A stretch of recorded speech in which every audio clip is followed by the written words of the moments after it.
herencia no clásica, pero el primer tipo de herencia no clásico que vamos a revisar es herencia asociado al genoma mitocondrial y vamos a ver qué patologías, por lo menos dos patologías grandes vamos a analizar hoy con casos clínicos para que entiendan la importancia del genoma mitocondrial, ¿no? Así van a ver por qué me gusta tanto la mitocondria, ahorita se llama así. ¿Qué de especial tiene el ADN mitocondrial? Bueno, es que el ADN mitocondrial, nosotros ya habíamos hablado de su importancia o de su relevancia cuando vimos todo el genoma, chicos. Habíamos revisado que se dice que expresa un 5% de las proteínas de todo el genoma de la célula, ¿no? Acuérdense que el genoma total está constituido por el ADN nuclear, el ADN mitocondrial, que juntos pues constituyen toda la información genética que tenemos. Vamos a entender las características de la herencia asociada a las mitocondrias. Nosotros tenemos que recordar que la mitocondria es un organelo membranoso que está en las células y su función principal está asociado al metabolismo. Ajá. En el metabolismo sabemos que en su interior están, o sea, ustedes tienen que imaginarse que aquí en la matriz mitocondrial hay un montón de enzimas que participan en varias vías metabólicas.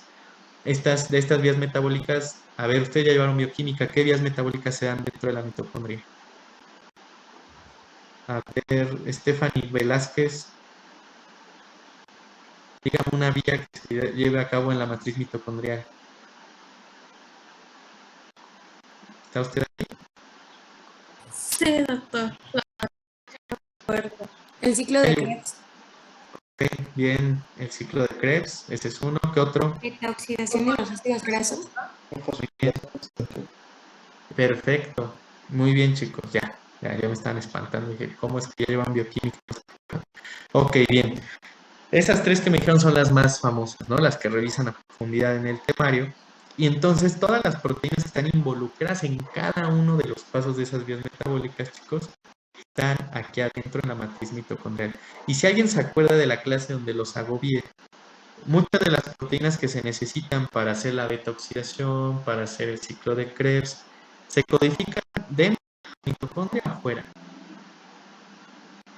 O sea, la información de esos genes está en el ADN mitocondrial o en el ADN nuclear. A ver, Canely García, hablando de beta oxidación, las enzimas del ciclo de Krebs, ¿dónde se codifican? ¿En el núcleo o en la mitocondria? ¿Está ahí?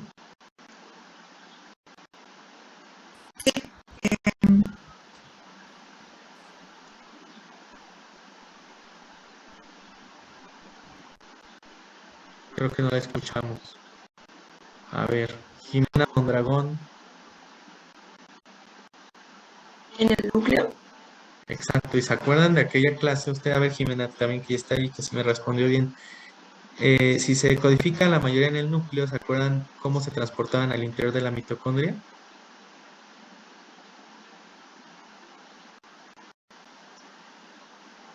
A ver, Abigail Becerra, ¿se acuerda más o menos cómo era? Si se codificaba en el núcleo, ¿qué tenía que tener ese péptido para dirigirse a la mitocondria? ¿Una secuencia que no? Chaperona. Ah, bueno, por chaperonas, acuérdense, se codificaba en un ribosoma libre, ¿se acuerdan? Nadando en el citosol. Se terminaba de traducir en el citosol y tenía que tener una secuencia señal para dirigirla a la mitocondria, secuencia señal mitocondrial. Y entonces esa secuencia señal hacía que el péptido se dirigiera hacia la mitocondria, con ayuda de unas chaperonas que le ayudaban a ir desdoblada, unos translocones que estaban en la membrana mitocondrial externa y otros que estaban en la interna y le ayudaban a pasar. ¿Se acuerdan de eso? Ah, bueno. La pregunta es, ¿y qué codifica el ADN mitocondrial? De esas tres vías que me mencionaron, codifica las proteínas de una de esas vías. A ver.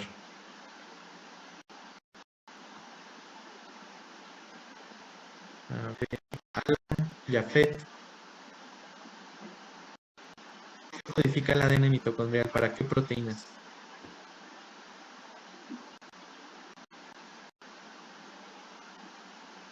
¿Está usted ahí?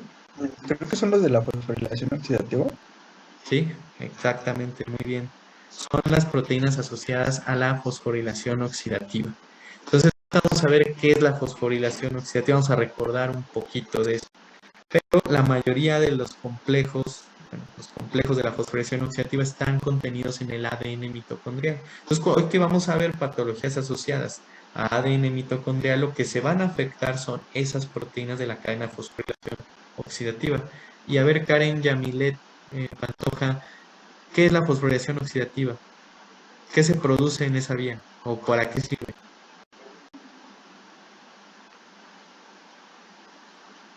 ¿Está usted ahí?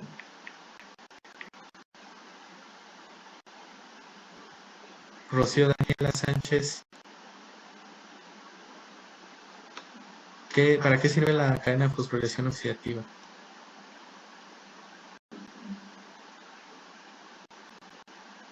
Chicos, a ver, Pichardo Flores. Es para hacer, bueno, para separar el oxígeno, para hacer ATP, ¿no? Sí, no me acuerdo muy Sí, bien. sintetizar ATP, muy bien, Pichardo, muy bien, Gaby. Exactamente, la cadena de fosforilación oxidativa sirve para sintetizar ATP. Ajá. Entonces, recordando bioquímica, que ya veo que no lo recuerdan mucho, los productos finales del ciclo de Krebs, además del ATP, ¿qué más eran? Esto le voy a preguntar a Cintia Cruz. A ver, Cintia, ¿cuáles eran los productos finales del ciclo de Krebs? Y también productos de la beta oxidación, que no sea ATP. ¿Qué más daba? Empezaban con Glucosa, N. No, ¿no? empezaba con... Ajá, sí, muy bien. ¿Y qué otro? Nadachi, ¿qué más? Y dos, creo. Muy O bien. FADH solito. También los que contestaban en el chat, Sergio y Gaby, bien, bien chicos, todos bien. Esos productos, ustedes van a decir, ¿y cómo, perdón por la expresión, cómo fregados dan más ATP? Porque al final lo que utiliza más la célula es el ATP. Bueno, vamos a ver que la cadena de fosforilación oxidativa para lo que sirve con sus complejos, que son 5 complejos, es que estas moléculas, me acaban de decir que es el NADH, entran a los complejos. Y cuando entran, donan electrones y permiten el paso de protones para generar químico entre las dos matrices mitocondriales. Y ese paso de electrones va activando a los complejos para que se vayan pasando esos electrones. Ese gradiente de electroquímico que se genera en este espacio mitocondrial, que está aquí alrededor, en el complejo 5 van a hacer que después todos esos protones de hidrógeno pasen a través del complejo 5, generen un movimiento molecular y sinteticen ATP a partir de ADP. Entonces, la función esencial, ahorita la vamos a ver mejor, de la cadena de fosforilación oxidativa es sintetizar ATP, obviamente tomando los productos de estas rutas metabólicas que es NADH, FADH, ¿ok? El ADN mitocondrial contiene los genes de estos complejos de la cadena de fosforilación oxidativa. En total codifica 13 polipéptidos. De estos 13 polipéptidos, si ustedes me dicen, pero son 5 complejos, bueno, es que cada complejo tiene varias subunidades. Entonces vamos a ver que todas esas subunidades se codifican en este ADN. Además codifica 22 ARNs de transferencia. Qué maravilla que la mitocondria codifica sus propios ARNs de transferencia para hacer lectura de su propio código genético. Ajá. Ahorita vamos a ver esa peculiaridad. Lo que tiene que suceder es que la célula entra en división. Ya vimos mitosis, ya la vimos a fondo. ¿Ok? Cuando una célula entra en división, también sus mitocondrias tienen que duplicar su material genético. Acuérdense que el material genético de las mitocondrias, como lo ven en la imagen, está en forma de un solo cromosoma circular. Ajá. Este cromosoma circular contiene todo ese material genético que les estaba diciendo y tiene que sufrir una duplicación. ¿Sí? Cuando se duplica este ADN mitocondrial, esta mitocondria pasa a llamarse mitocondria progenitora y puede dar varias mitocondrias hijas. ¿Ok? A cada una de estas mitocondrias hijas le tiene que segregar su cromosoma circular, ¿estamos de acuerdo?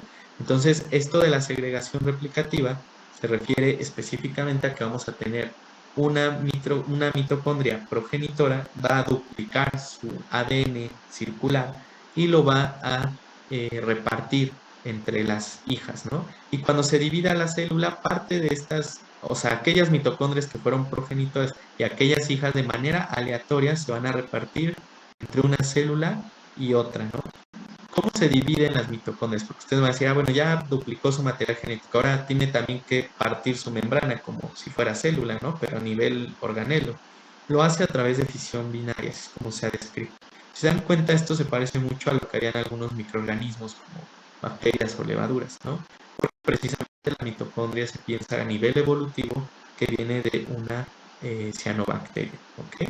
Entonces, bueno, la primera característica que tiene que tener la herencia mitocondrial es que tiene que existir este fenómeno de segregación replicativa. La segunda característica, y esto es esencial, es el momento de... Tenemos que entender que las mitocondrias solo provienen de origen materno. Eso ustedes ya lo sabían, ya me lo habían dicho en alguna clase. Y esto es a causa de que en el momento de la fecundación tenemos al ovocito, tenemos al espermatozoide, aquí está ocurriendo la fecundación y si se acuerdan, el espermatozoide tiene tres fragmentos esenciales, la cabeza, la pieza intermedia y la cola o flagelo. La cabeza, chicos, lleva el pronúcleo del espermatozoide, el pronúcleo masculino. Y en esa misma cabeza va un organelo especializado llamado acrosoma, que deriva del aparato de Golgi y bueno, tiene ya contenidos de enzimas como la acrosina, que pueden penetrar la membrana que tiene el ovocito alrededor, que si se acuerdan es la lámina pelúcida, ¿ok?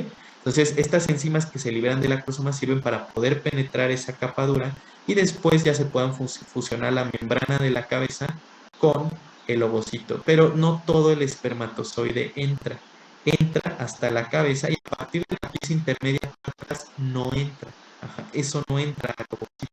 Entonces acuérdense que cuando ya penetró la cabeza, da su pronúcleo y se fusiona el pronúcleo masculino con el femenino, ya se tiene, y bueno, ocurre la división, ya se tiene el cigoto. Ajá. El cigoto, si se dan cuenta, como les estoy señalando con las flechas, solo va a heredar parte de las mitocondrias del ovocito. El ovocito estaba en la mamá. Ajá. ¿Por qué no heredamos mitocondrias paternas? Porque de la pieza intermedia para atrás no entra al ovocito y no forma parte después del cigoto. Entonces, las mitocondrias paternas que están en la pieza intermedia, que dan energía para que se vaya moviendo el flagelo, quedan fuera de la jugada. Por eso se dice que el ADN mitocondrial solamente es de herencia materna, ¿ok? Lo muy curioso que ocurre es que los ovocitos tienen un fenómeno de cuello de botella genético. Esto quiere decir que cuando están madurando, en sus primeros estadios tienen muy pocas copias en sus mitocondrias de ADN, pero a medida que van alcanzando la madurez para ya ser fecundados por un espermatozoide, aumentan drásticamente hasta unas, no sé, unas 10 veces más la cantidad de copias de su material genético en su estructura. Ajá, y esto lo hacen pues obviamente para poder empezar los ciclos de división y empezar a formar cigoto, mórula, embrión, etc. ¿Okay? Entonces, ese es un fenómeno que también lo van a leer y esta es la causa. En este punto hay dudas tanto de la segregación replicativa como de la herencia materna. ¿Les va quedando claro cómo es esto a nivel mitocondrial? Sí, profe, todo bien. Okay. Vamos a hablar de dos conceptos esenciales para entender los árboles genealógicos. ¿Qué es la heteroplasmia y qué es la homoplasmia? Bueno, es que así como ya vimos en el ADN nuclear, que hemos hablado prácticamente de él todo el tiempo, porque todas las mutaciones en todos los cromosomas han estado localizados en núcleo, ¿estamos de acuerdo? Bueno, también en el ADN mitocondrial, lo que les estaba ya adelantando, pueden existir mutaciones. Y si hay mutaciones, obviamente una mitocondria progenitora puede duplicar su material genético en el cual se incluya aquel ADN que lleva la mutación. Y cuando empieza a duplicarlo de manera importante, pues lo puede segregar a una de sus mitocondrias hijas, ¿ok? Y esto obviamente pues puede generar que una de las células quede con una mezcla muy heterogénea de copias, o sea, mitocondrias con copias sanas del ADN y mitocondrias con copias que llevan el gen mutado. Ajá. Entonces, cuando hablamos de heteroplasmia, nos referimos a que una célula posee diferentes mitocondrias, algunas con copias del material genético sano y otras del material genético mutado. Y dependiendo de cuántas mitocondrias con cuántas copias del material mutado tengamos, vamos a ver que si hay alguna enfermedad asociada a ese gen mutado, pues este va a tener una expresión muy variable y puede que a lo mejor no tenga manifestaciones clínicas de relevancia. ¿Por qué? Porque como tenemos algunas mitocondrias sanas, nos van a amortiguar pues, el defecto que se tiene, ¿no? Entonces, vamos a tener penetrancia reducida, una expresión clínica variable y puede existir pleiotropismo.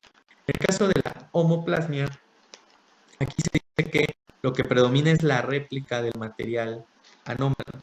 Y cuando predomina la réplica del material anómalo, se le reparte a la mayoría de las mitocondrias.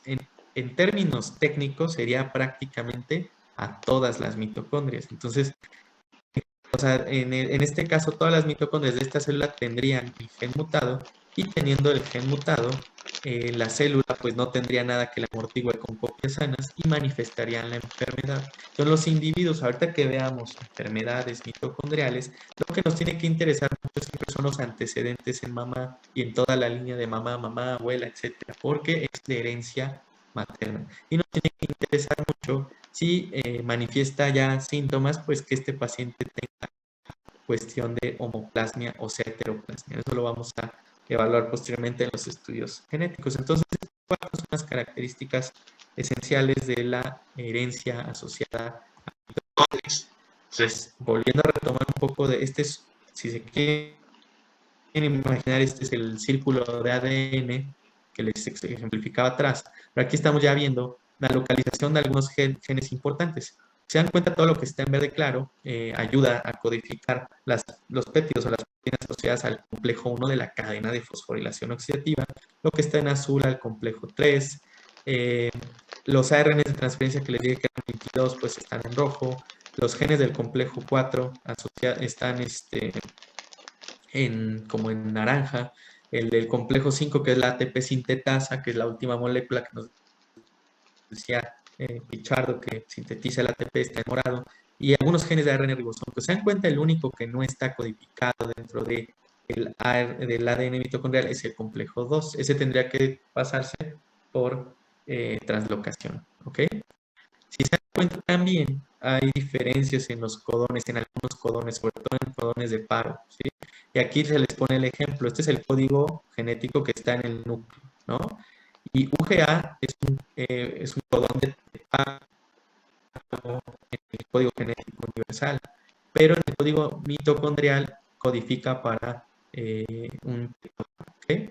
Y acá igualmente AGA y AGG, que codificarían para arginina en el código universal, serían código de paro en el código mitocondrial. Y AUA, que codifica para una isoleucina, codificaría por una metionina en el código mitocondrial. Entonces, estas pequeñas diferencias son importantes porque gracias a qué tenemos estas diferencias, a que el ADN mitocondrial sintetiza su propio ARN de transferencia. Entonces tiene una lectura diferente de los codones. Por eso es que podemos tener un código mitocondrial, un código genético mitocondrial aparte. Para así, ustedes me decían de manera acertada que la cadena de fosforilación oxidativa servía para sintetizar ATP y aquí lo tenemos. Y hay dos vías posibles. ¿Por qué? Porque hay dos productos esenciales que se forman en el ciclo de Krebs principalmente, que es el NADH y el FADH. Entonces vamos a ver que cada uno puede entrar a una vía diferente y darnos ATP. ¿Cómo funciona? Bueno, cuando tenemos NADH, vamos a concentrarnos en el complejo 1. Lo que yo les decía, cuando llega NADH, lo que hace NADH es donar un par de electrones al complejo. Este par de electrones va recorriendo toda la proteína de manera maravillosa hasta que llega a la coenzima Q. En este paso de los electrones por toda la estructura proteica, esto genera un cambio conformacional en la proteína y permite el paso de un protón, de un protón de hidrógeno. Estos protones de hidrógeno, si se dan cuenta, se empiezan a acumular en el espacio intermembrana. Para que ustedes ubiquen mejor este esquema, esta es la membrana mitocondrial externa, esta es la membrana mitocondrial externa y esta es la matriz. Y aquí, pues, en la matriz ocurre el ciclo de Krebs, llega el NADH, dona estos dos electrones, deja pasar el primer protón de hidrógeno. Este par de electrones se conduce por la coenzima Q hasta el complejo 3.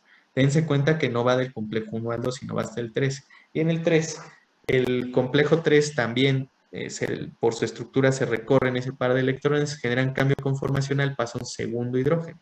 Y luego este par de electrones se transporta por el citocromo C hasta el complejo 4. En el complejo 4, aquí ocurre algo muy interesante porque dos protones de hidrógeno libres con un oxígeno, con medio oxígeno molecular, que es literalmente un oxígeno pelón, se unen y forman una molécula de H2O. En este paso del par de electrones y a la mitad de esta catálisis pasa el tercer protón de hidrógeno a este espacio intermembrana, y lo que se tiene que entender es que ¿cuántos protones de hidrógeno pasaron? Pues pasaron 3. Y entonces, ¿se acuerdan de la regla de bioquímica? ¿Cuántos ATP se sintetizan por cada NADH? ¿Alguien que me recuerde eso? A ver, Michelle Jacqueline García, ¿cuántos ATPs te va a dar una molécula de NADH? Creo que era 1.5 o 2.5, ¿no? No, casi del 2.5 le faltó un medio, eran 3, ¿no? Ah, ok, ok, sí, sí, sí. Entonces, esto es porque cada protón que pasó por cada uno de estos complejos, aquí es 1, 2, 3. Cada uno de estos protones va a pasar por el complejo 5, que es esta máquina molecular. El complejo 5, cada que pasa un protón, por esta estructura va a hacer un cambio conformacional que le va a permitir colocar un fósforo inorgánico en una molécula de ADP para formar ATP, ¿sí, chicos? Entonces, de tal suerte que cada electrón que se transportó por esta vía, va a generar un ATP. ¿Cuántos ATP se sintetizarían? 1, 2 y 3, ¿queda claro? Ahora, respecto al FADH, la diferencia entre estas dos vías es que el FADH no entra al complejo 1, entra al complejo 2. Y cuando entra el complejo 2 es la misma lógica, dona un par de electrones, pero la donación es directa hacia la coenzima Q. Si se dan cuenta, en el complejo 2, por la donación de electrones no hay paso de protón, sino que la donación de electrones va directo a la coenzima Q, que los transporta al complejo 3, pasa el primer protón. El complejo 3 se lo da al citocromo C, se va rodando para dárselo al 4. El 4 sintetiza otra molécula de agua y deja pasar el, eh, el protón. Entonces se dan cuenta, por esta segunda vía, que es la de FADH, solo se producen dos protones. Y hay dos protones, por eso les decían que solamente por cada FADH se producen dos ATPs, porque serían los que pasarían acá. Entonces yo les decía, estos complejos son muy, muy, pues vamos a decirlo, muy difíciles de entender a nivel estructural. No son tan simples como en el dibujo. Hay varias subunidades en estos complejos y vamos a ver que cada una de estas subunidades podría mutarse y dar enfermedad. Pero en una de las enfermedades que vamos a revisar hoy, uno de los complejos que se pueden mutar o de las subunidades del complejo que se puede mutar, por ejemplo, es ND4, ¿no? Y incluso las terapias nuevas que están haciendo van basadas en esta mutación. En este punto, ¿tienen alguna duda de la cadena de fosforilación? ¿Les quedó claro cómo se produce ATP? ¿Por qué les digo esto? Porque es la fisiopato de estas enfermedades, ¿no? ¿Cómo se van a ver los árboles genealógicos de los individuos homoplásmicos? Entonces, a ver, para ver si me entendieron. Gaby Mendoza, ¿me podría decir qué es homoplasmia? ¿Qué característica tienen esas mitocondrias? Dijo que eran las que solo habían heredado puro ADN mutado. Exacto. Entonces, habíamos quedado que aquellas que tenían puras copias de ADN con la mutación, pues eran mitocondrias que iban a hacer que el individuo fuera homoplásmico. Y obviamente, como están todas mutadas, no hay nada que le ayude al resto de la célula. Va a tener manifestación de la patología. Entonces, vamos a ver que podemos en este árbol genealógico observar a una mujer. La mujer tiene que, en este caso, tener a la mitocondria con la mutación y se va a casar con un individuo normal. Cuando tienen descendencia, pues vamos a observar que parte de su descendencia pues va a tener la condición homoplásmica, en donde sus mitocondrias van a tener todo ese ADN mutado y van a manifestar la patología.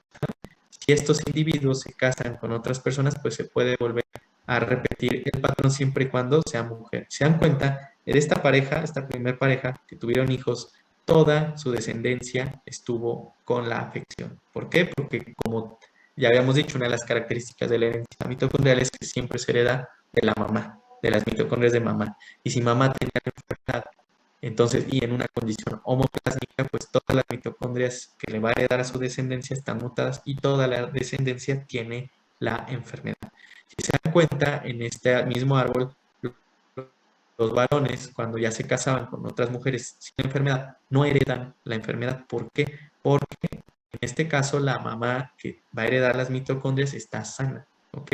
Pero en el caso de las mujeres, de las hijas de la señora, sí se casaron con un individuo normal, pero toda su descendencia está enferma. Entonces, algo importante aquí es que los varones, o sea, de la herencia mitocondrial en una condición homoplásmica, los varones no pueden heredar la enfermedad porque sus mitocondrias quedan en la porción intermedia de su esperma y no participan. Ajá. Entonces, en el caso clínico que vamos a leer, se trata de un paciente masculino de 17 años, sin hábitos tóxicos, con madre de 52 años, con diabetes mellitus, insulino dependiente e hipoacusia grave. ¿Qué refiere clasificaciones de los ganglios de la base? El paciente acude al hospital por un cuadro de cefalea, vómitos y visión borrosa que evoluciona rápidamente a ceguera y que se instauró tras consumo moderado de alcohol. No se constató otro factor predisponente en días previos.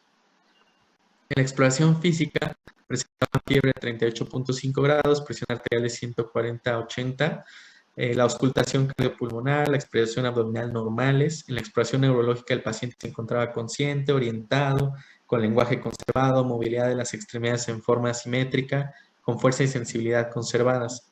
Los reflejos osteotendinosos están presentes, no presentaba dismerias ni ataxia, las pupilas eran reactivas a la luz y simétricas, pero presentaban un cuadro de pérdida de visión en ambos ojos con nistagmo horizontal. Fenotípicamente era aspecto marcadamente infantil con hipogonadismo y hipertricosis, delgadez importante, destacando unas extremidades largas y escasa masa muscular, aunque sin presentar debilidad ni fasciculaciones. En los estudios de laboratorio se encontró ácido láctico de 63.4 miligramos sobre decilitro. En el examen de líquido cefalorraquídeo y en el electroencefalograma estaba normal. Y se realizó una resonancia magnética donde se encontró infartos corticales occipitales bilaterales en los núcleos de la base y calcificaciones ciliar con el quiasma sin lesión. Entonces, ¿qué nos importa de este caso? Ya estamos hablando de enfermedades mitocondriales. Primero, nos llama la atención el sexo, pues parcialmente, ¿no? Aquí el sexo ya vimos que en este tipo de patologías no importa, se va a afectar por igual porque siempre tu mamá te va a heredar, si tiene la mutación. Pero nos importa que es un individuo joven, que no tiene ningún hábito tóxico y que tiene una mamá afectada con hipoacusia y calcificaciones de ganglios de la base. Esto sí nos importa porque la mamá no refiere porque no escucha bien, simplemente dice que tiene una hipoacusia grave. ¿Y por qué tiene calcificados los ganglios de la base? Otra vez, esto es algo que no va, y sí nos interesa porque es un antecedente materno. Y acuérdense que la herencia mitocondrial es materna. El paciente acude al hospital con un cuadro súbito de cefalea, vómitos, visión borrosa, ceguera. A ver, en este caso, ¿qué les llama la atención? Dice que consumió alcohol. ¿Ustedes qué pensarían si les dice un paciente que empieza a tener ceguera o pérdida de la visión y consumió alcohol? ¿Cuál sería su primera impresión diagnóstica antes de lo raro, de lo mitocondrial? ¿Intoxicación por qué? Caso de la Rosa de Guadalupe. Jóvenes, Por el alcohol. metanol, sí. Ese caso de la Rosa es una joya, ¿no? Si el niño de repente no ve, por si no lo han visto. Entonces, en este caso, lo primero que van a pensar es la ceguera está asociada a una intoxicación por metanol. El metanol, a diferencia del etanol, es súper neurotóxico. Entonces, si un individuo joven que consumió alcohol llega con ceguera, lo primero que tienen que descartar es que tenga intoxicación por metanol. O sea, hasta aquí este paciente tiene intoxicación por metanol para mí. ¿Qué es lo que a lo mejor no me cuadra mucho? El antecedente de mamá. Le pongo atención, ¿no? Ahí lo dejo. Lo estoy observando y le encuentro fiebre y presión alta. Entonces, eso también me lleva a pensar todavía en intoxicación por etanol, porque a veces presentan fiebre, pueden presentar elevación de la TA, ¿no? Pero yo sigo pensando todavía en esto. Lo único que hasta este punto no me cuadra es ¿por qué especialmente trae cefaleas, vómitos? Ajá. Bueno, pues yo diría puede ser por la intoxicación por el metanol. Si con etanol te da una crudota, pues con metanol también, ¿no? Pero seguimos leyendo el caso. Lo que me da una pista importante es su aspecto, ¿no? El paciente trae un aspecto infantil, hipogonadismo, mucho pelo por la hipertricosis, está delgado, tiene extremidades largas y escasa masa muscular. Entonces, lo tomo en cuenta, no me da todavía un dato específico. Lo que ya me empieza a dar un dato específico es el estudio de laboratorio. Ajá. El estudio de laboratorio nos dice que tiene el ácido láctico elevado. ¿Por qué? En este caso ya el metanol no me suena tan lógico. Si ya es un paciente joven con antecedentes maternos neurológicos como la hipoacusia, las calcificaciones del ganglio de la base, y además que tiene una acidosis láctica, ¿qué patología de las que está en su temario le suena? Hay dos. Si quieren, leanlo. O sea, no me enojo.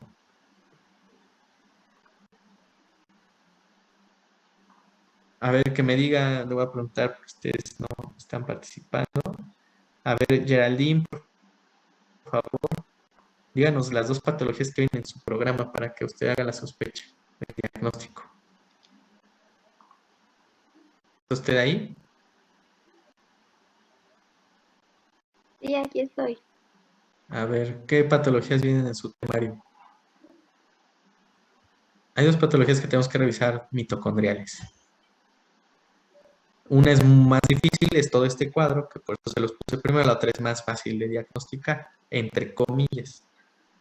Pero aquí lo que decía la atención es la ceguera, ¿ok? Ceguera, antecedente materno, el aspecto fenotípico, la acidosis láctica y además, a nivel de resonancia, tiene infartos corticales, occipitales. Entonces, bueno, entre estas características se sospecha una patología mitocondrial. Ajá. Por lo que se realizó una biopsia muscular donde se visualizaron fibras rojo rasgadas con la técnica tricrómica de Gomori. Ajá. En el estudio químico se usó la técnica de succinato deshidrogenasa con la que se demostraron agregados mitocondriales en la periferia de las fibras musculares. Ya les voy a decir, el estudio bioquímico de la cadena respiratoria evidenció déficit de los complejos 1 y 4. Lamentablemente no fue posible hacer estudio de genética mitocondrial y dada la agresividad de la prueba que fue la biopsia, se decidió no repetirla. Una vez dado de alta de la unidad de cuidados intensivos, el paciente presentó de nuevo, 72 horas después, sensación de luces distantes y evolucionó nuevamente a la ceguera. Se inició en este momento tratamiento con coenzima Q10, pero persistió la ceguera al alta hospitalaria. Entonces, ¿qué les tiene que llamar también aquí la atención? Acá ya les llamaba la atención esto. Acá la biopsia. ¿Qué reporta la biopsia? Pues está reportando fibras rojo rasgadas. Ajá. Acuérdense que hay diferentes tipos de fibra en músculo. Aquí tienes fibras rojas rasgadas. Y además, agregados mitocondriales en la periferia de las fibras musculares.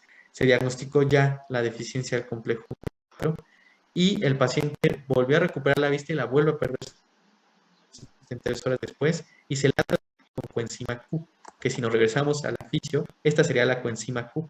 Entonces, si al paciente le diagnosticaron que tenía deficiencia del complejo 1 y del complejo 4, ¿ustedes creen que le va a ayudar la coenzima Q?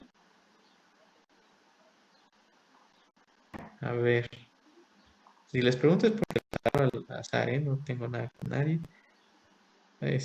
A ver, Miranda, ¿usted cree que le ayudaría? Si no tiene complejo 1 y complejo 4, ¿le ayuda de algo la coenzima Q? No. No, porque al final, complejo 4 es una vía de FADH y NADH. Si no tiene complejo 1, puede compensar por FADH. Pero si no tiene ni complejo 1 y el 4, que está asociado en las dos vías, no le sirve de nada. Por eso no mejoró. Pero este es un caso real. Ahora, ¿de qué patología estábamos hablando? Bueno, estábamos hablando del síndrome de encefalopatía mitocondrial, acidosis láctica y episodios de stroke-like, más conocido como MELAS. Ajá. Entonces, de lo raro que tuvo es que tuvo una ceguera rápida. Les decía yo, tiene que diagnosticar que no sea intoxicación por metanol antes de pensar en la patología mitocondrial. Pero si no es muy claro que sea intoxicación por metanol, aquí lo que estamos teniendo es sobre todo la acidosis láctica, que fue muy franca en el paciente, y los episodios que presentaba como stroke-like, que fueron lo que encontraron en la resonancia, esos infartos en la región posterior. ¿Okay? Entonces aquí se diagnosticó al final un MELAS y pues es el primer tipo de patología. Vamos a ver, ¿qué otras variedades de MELAS hay? Pues está el síndrome de Kearns-Sayre Y aquí pues se caracteriza por oftalmoplegia externa progresiva, degeneración retiniana y alteración de la conducción cardíaca. Nuestro paciente no tenía nada que ver con corazón, a lo mejor lo de la ceguera podría ser, y el MERF que se caracteriza por las fibras rojas rasgadas y la epilepsia. Las fibras rojas rasgadas sí las teníamos, pero no teníamos epilepsia. Este paciente, por la acidosis y por los episodios stroke-like que vimos en la resonancia, se clasificaría como un MELAS, ¿ok? La etiopatogenia, pues 80-85% de las mutaciones están en la posición A324-3G del ARNT de transferencia que codifica para la leucina. Y algo muy importante es que la hipoacusia se asocia a la mutación 3243 del ADN mitocondrial y la hipoacusia en este caso la tenía mamá. Por eso nos llamó mucho la atención. Tratamientos, pues no hay, ¿no? La coenzima Q que venden ahí en Natura, pues sirve para nada más para hacerle ahí al cuento. Porque ya vieron por vía fisiopatológica que no tiene ninguna lógica su uso, ¿ok? ¿Tienen alguna duda de la primer patología que es MELAS? Está fácil, ¿no? Nada más te voy a... Sí, sí, dime, Fernanda. ¿Perdón? No, decía que no, que todo bien. Ok, que sí, chicos. Bueno, la segunda patología que vamos a ver, esta está más difícil porque tienen que familiarizarse con los términos. OI significa ojo izquierdo, O de ojo derecho, antes de que empiece con la patología. Si no, ¿sí? ¿Qué, doctor? Bueno. También vamos a hablar de agudeza visual. ¿Vieron ya cómo calcular la agudeza visual en PC? No. Ok. Bueno, la agudeza visual es con las famosas tablas de Snellen. Entonces, pues es con las letritas. Ustedes se paran así dentro de la tabla esa, que creo que a todos nos han hecho un examen visual. Y ustedes tienen que ir leyendo las hileras de letras. Lo normal es que una agudeza visual esté 20-20. Ustedes van a ver esto de 20-100, 20-70, significa que el individuo está viendo lo que está a nivel de 20 en un individuo, o sea, está viendo en 20 lo que un individuo normal vería hasta 70 metros. Ajá. Entonces, cuando ustedes ven cifras así altas, es que el individuo está bien cegado, para pronto. Me van a preguntar qué es esto de PIO, expresión intraocular, para que entiendan el caso. Entre 10 y 21. ¿Qué patología se asocia a una presión intraocular elevada? Antes de que yo dé este caso. Sus abuelitas, su abuelito lo deben. Glaucoma. Glaucoma, exactamente. Entonces, en el glaucoma podemos tener presión intraocular elevada. Y el fondo de ojo es un estudio que lo hacen normalmente el oftalmólogo, que lo hace bien, para explorar toda la retina, los vasos de la retina, etc. Entonces, ahora sí ya, habiéndolos contextualizados, bueno, TAC significa tomografía axial computarizada, ¿bien? Ya habiéndolos familiarizado un poco con esto, vamos a leer el caso. Esta es la segunda patología mitocondrial. Sí, Alan, dime. ¿Me podrías repetir cuál era el valor normal de la presión intraocular, por favor? De 10 a 21, para que en este